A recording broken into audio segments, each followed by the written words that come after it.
A rare glimpse of the stash of elephant ivory and rhino horns Namibia sits with in its heavily guarded storage banks, some confiscated even before independence. The country's attempts to get rid of these pearls suffered a setback when the international body regulating trade in endangered species, CITES, placed a moratorium on international markets. A number of countries such as Malawi and Tanzania have given in to the pressure from mostly developed countries to get rid of their huge stockpiles through burning.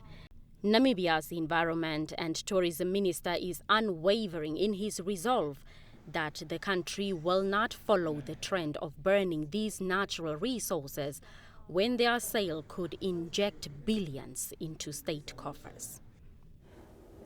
Burning, it's not in our vocabulary. Namibia's policy does not allow that. It's our natural resources. We will do whatever we do with our.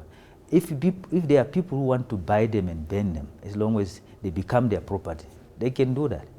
We have no problem with that. Another threat the country faces is sanctions.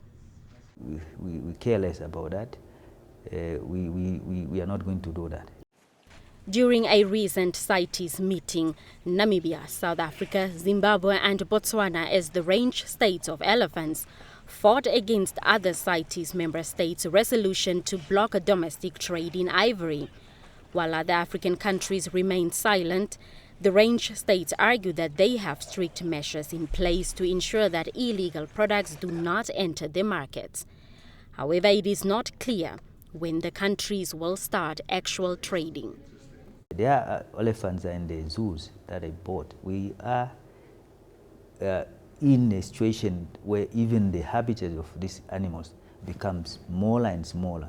Namibia's unapologetic position was recently raised in the international arena by President Hage Geingob during his meeting with UK's Minister for Africa and the Middle East, Tobias Ellwood. Ellwood, for his part, said that should Namibia burn its ivory stash, such a move would give way to the country's efforts against poaching. But Dr. Geingob disagreed, saying government equally needs the money to invest into anti-poaching programs while maintaining its healthy populations of wildlife. Blanche Koreses, NBC News, Windhoek.